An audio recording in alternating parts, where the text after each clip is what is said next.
Coming up on Network Africa,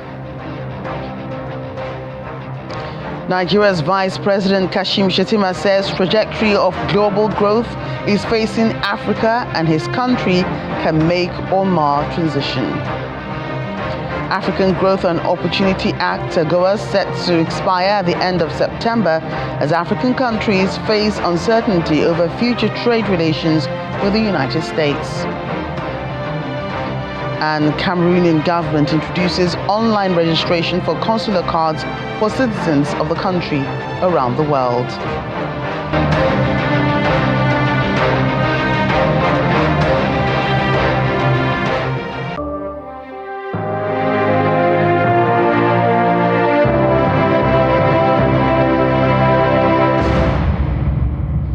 Hello everyone and welcome to the program. I'm Joke Rogers here in Lagos. We begin with the meetings of the United Nations General Assembly in New York. Nigeria's Vice President Kashim Shettima has stated that his belief that the trajectory of global growth is facing Africa and that Nigeria can make or mar that transition. He was speaking at the Global Partnership for Education 2026 to 2030 replenishment campaign meeting, which took place on the sidelines of the United Nations General Assembly in New York. Our State House correspondent, Larry Lasisi, reports on this and other activities.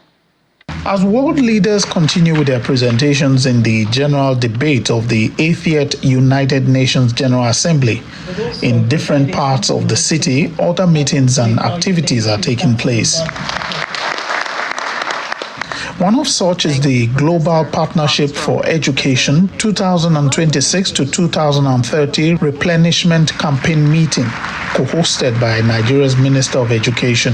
Mr. Matteo Salvini, emphasizing the importance of education, Vice President Kashim Shettima voiced his optimism about Nigeria's large youth population.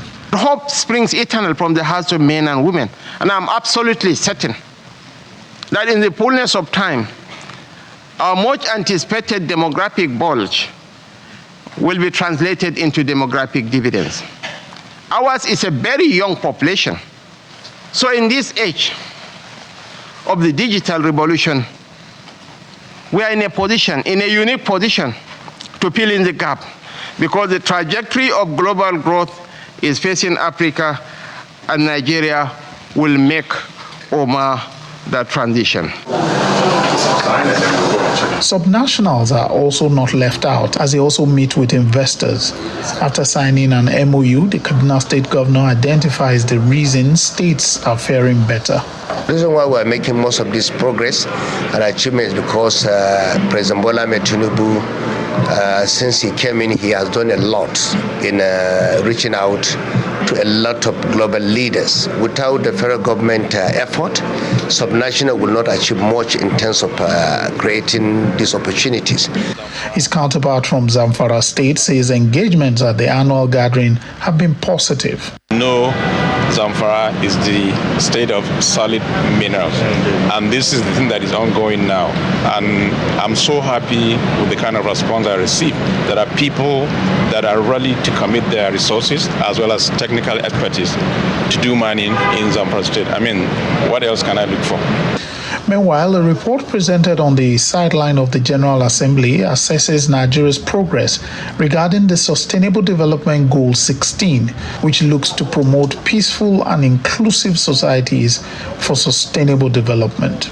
There are a number of recommendations we recommend.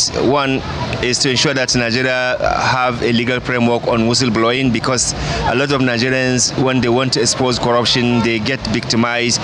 Secondly, we also call on government to ensure that they block leakages in our financial institution. Meanwhile, at the Africa Energy Investment Summit, which also took place on the sidelines, the Minister of Petroleum Oil pushed for an African solution to Africa's energy challenges. Energy investments are among the most prolific investments you can make, and you can get the highest returns. And like I said, we have a job to do. We'll do our job by educating our people on the need for them to invest in the African Energy Bank, on the need for Africa to find an African solution to our energy financing problem, which is the most fundamental problem we have. These activities are expected to continue as countries, subnationals, and groups take advantage of this gathering of nations. From New York, Lanre Lasese, Channels Television News. Meanwhile, Ghanaian President John Mahama has stressed that Africa's permanent representation on the United Nations Security Council is long overdue, calling for reforms to the international body's policies to reflect the continent's growing geopolitical influence. The president underscored that the continent is already emerging as a dynamic driver of change on the international stage. The future of this world is African. Allow me to say this once again a little louder for those of you in the back. The future is African.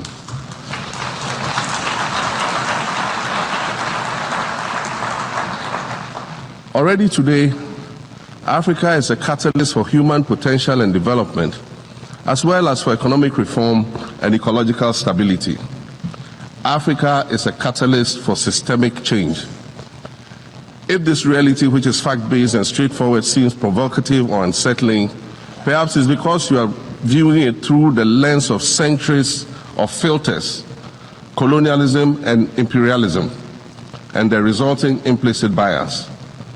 Maybe you are unaware of the resilience of African nations or their remarkable ability to make a strong comeback just when you think it's safe to count them out. The UN Founding Charter is outdated when it comes to representation in this August Assembly. The most powerful post-World War II nations are still being rewarded with an almost totalitarian guardianship over the rest of the world.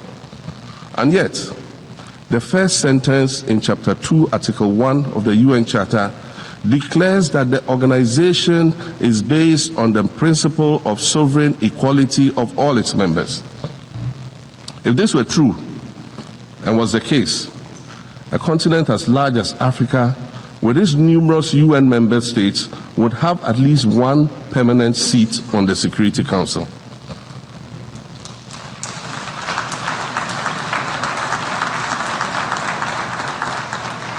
Furthermore, we believe that veto power should not be restricted to only 5 nations, nor should it be absolute. There must be a mechanism in this House for the General Assembly to challenge a veto. No single nation should be able to exercise an absolute veto to serve its own interests in a dispute. In 1995, during the 50th anniversary of the United Nations, Nelson Mandela stood in this very spot. And he said, the United Nations has to reassess its role, redefine its profile, and reshape its structures. It should truly reflect the diversity of our universe and ensure equity among the nations in the exercise of power within the system of international relations in general and the Security Council in particular. And staying with the ongoing 80th United Nations General Assembly, Botswana's President Duma Boko has also demanded stronger representation for Africa in international decision-making. His remarks come as African leaders call for a restructuring of the UN to ensure the continent's complete participation in global decision-making. President Boko also appealed for urgent global action on climate adaptation, health equity, and a broader global South representation. Botswana is a semi-arid country. Our people know the meaning of drought. We know the anxiety of scarce water, of crops that wilt and wither under a relentless sun, of livelihoods eroded by forces beyond our control.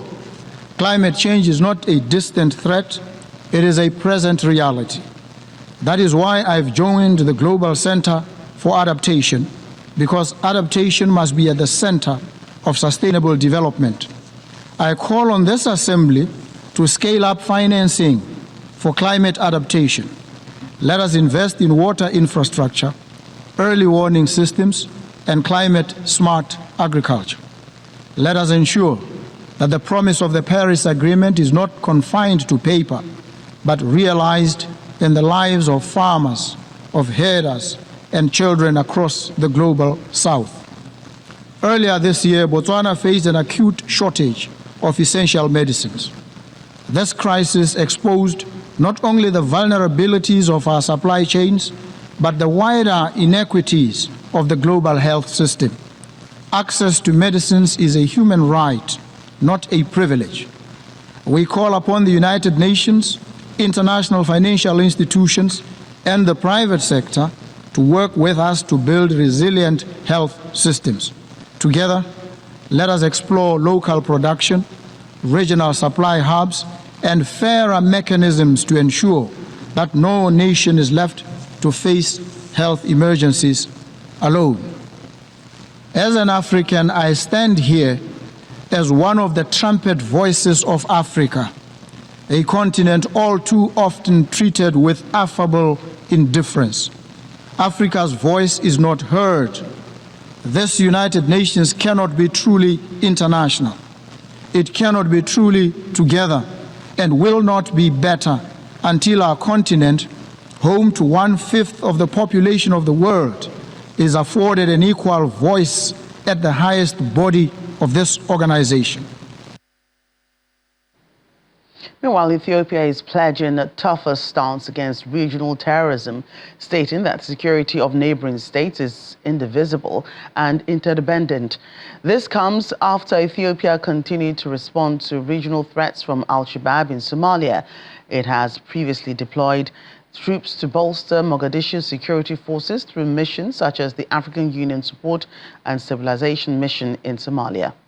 Al-Shabaab is described as a militant Islamist group active in Somalia and neighboring countries and is designated a terrorist organization by the United Nations, US, EU, and many others.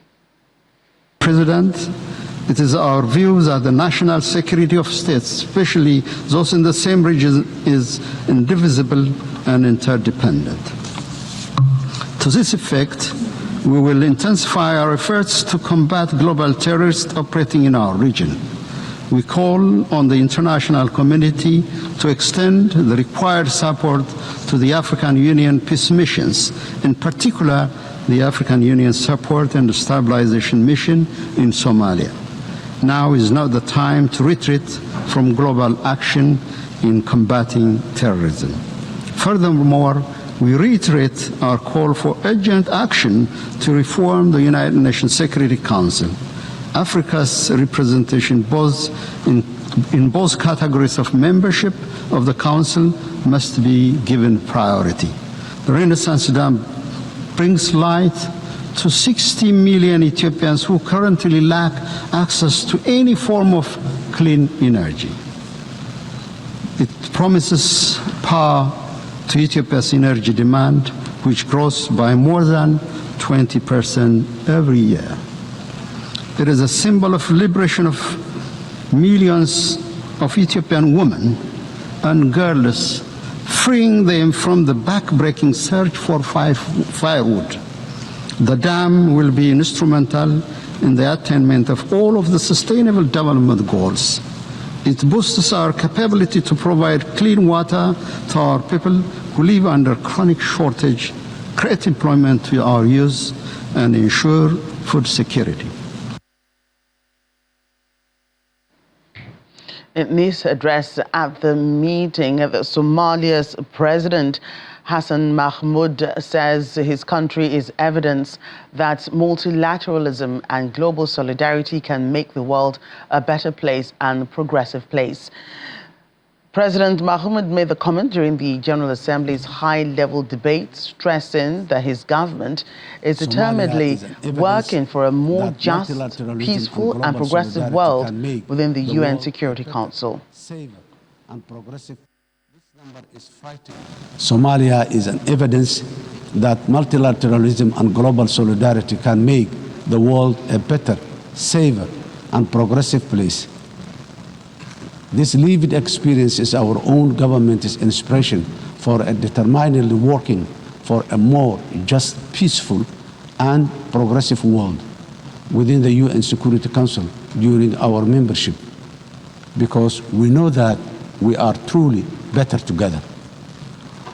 When we all work in unison, in the human history because of conflict. Of course, while we remain grateful for all international support to combat terrorism, I strongly commend the unwavering commitment and courage of Somali security forces and the local community defense forces for their sacrifices, resilience, and success against Al-Shabaab and ISIS, the two most dangerous terror organizations in the world today. This will continue until we achieve complete victory and harmony in our country, our region, our continent, and the wider world. With all Security Council members, our national experience is that nothing is better than a people-centered, a people-led, guided by the rule of law to build a unified and prosperous nation in our country.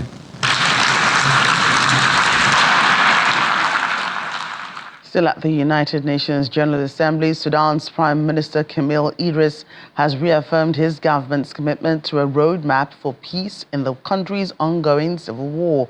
He urged the international community to enforce Security Council Resolution 2736, adopted more than a year ago, warning of catastrophic human consequences if inaction continues. According to UN reports, the conflict, which erupted in April 2023, has killed at least 40,000 people and displaced some 12 million. The Prime Minister further denounced international sanctions on Sudan, calling them politically motivated.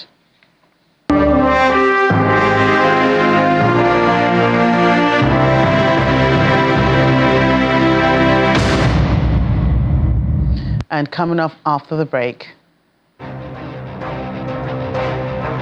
South Africa celebrates Heritage Day, aiming for Guinness World Record. That's in a moment. Please stay with us.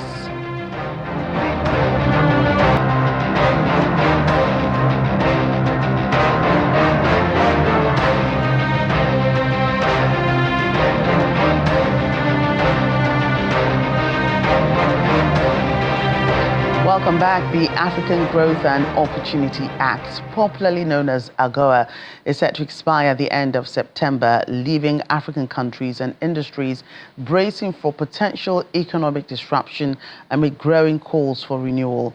With just a week left before the trade pact lapses, key stakeholders across the continent are urging the United States to extend the preferential trade agreement, warning that failure to do so could threaten jobs, investment flows, and regional stability.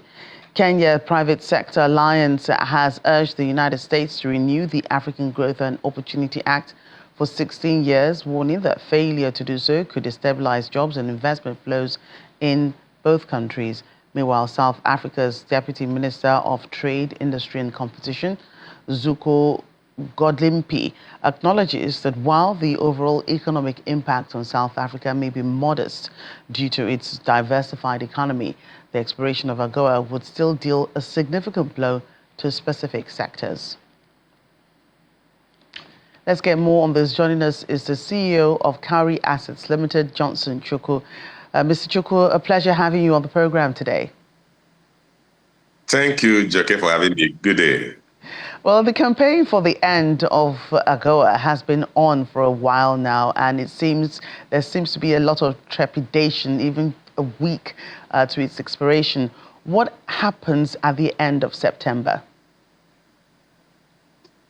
Well, Joke, if it's not extended by the end of September, it then means that African economies, particularly those who are qualified for AGOA, will now be subject to the same tariff regime that other countries that sell goods or export goods to America are.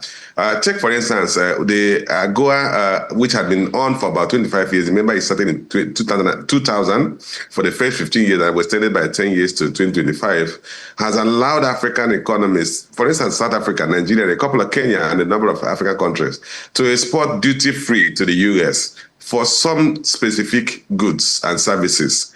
Take, for instance, Nigeria. Nigeria has been exporting things like shea butter. They've been exporting shrimps and Nigerian food, what they call in America ethnic food, Nigerian food, like your yam and all those things to America, duty-free. And those are allowed for African countries to export apparels and textile items to the U.S. duty-free. So with this expiration, if it is not extended, then it then means that these exports will not be subject to tariff, to duties, which will discourage their import from in US, which will make them more expensive and may discourage or reduce the volume of those goods that are exported to the US. And what would that mean for businesses such as those here in Nigeria that have been benefit from this, that have been benefiting from the AGOA agreement?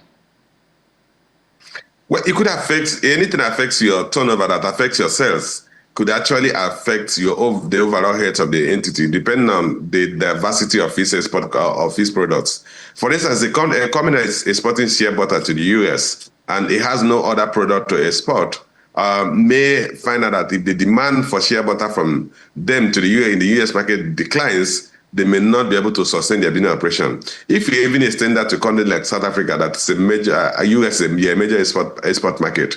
South Africa exporting as sophisticated as vehicles to the US. It then means that vehicle production in South Africa could be affected. And remember, South Africa is the largest vehicle manufacturer in Africa. So that could affect lead to job losses, lead to some level of shrinkage in the national gross domestic product of those countries that will be affected. So clearly, this could affect GDP, could affect jobs. If anything affects jobs, could actually affect consumption, could affect overall the health of an economy, depending on the size of that export. But for Nigeria's total export to the US is about 6% of our total export.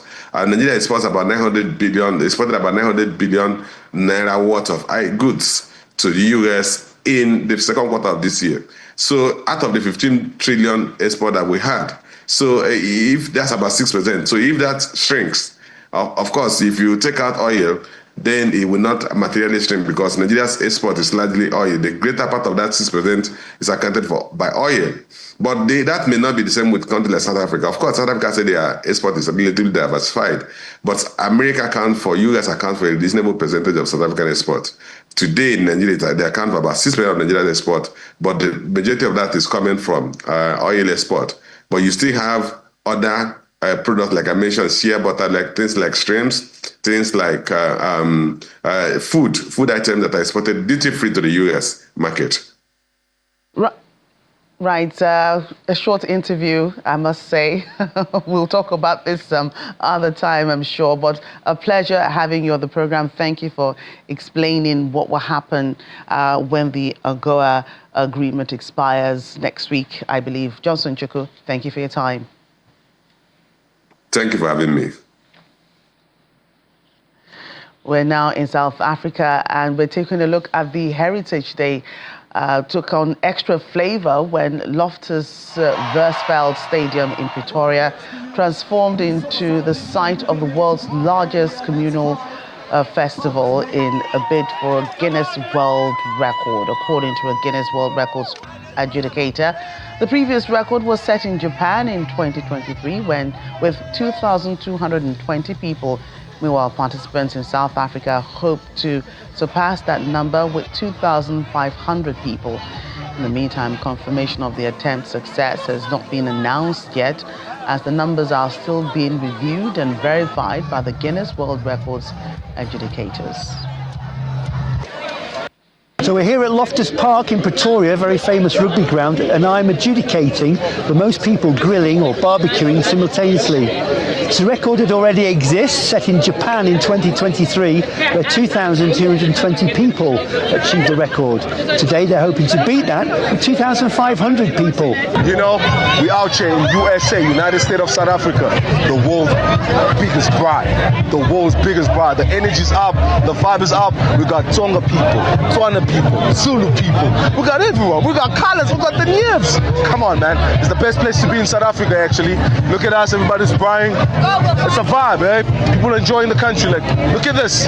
Look at this. We do this thing. I'm gonna eat it. I'm waiting for a roll, and then I'm gonna eat it. But I'm feeling good.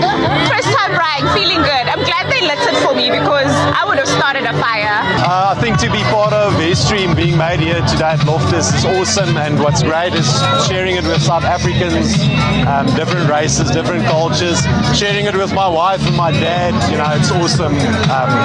Great experience.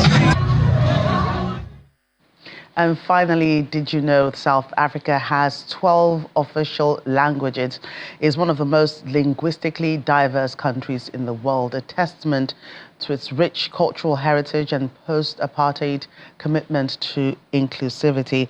The official languages were 11 initially, but recently South Africa added sign language to the number as one of its official languages, which now made it 12.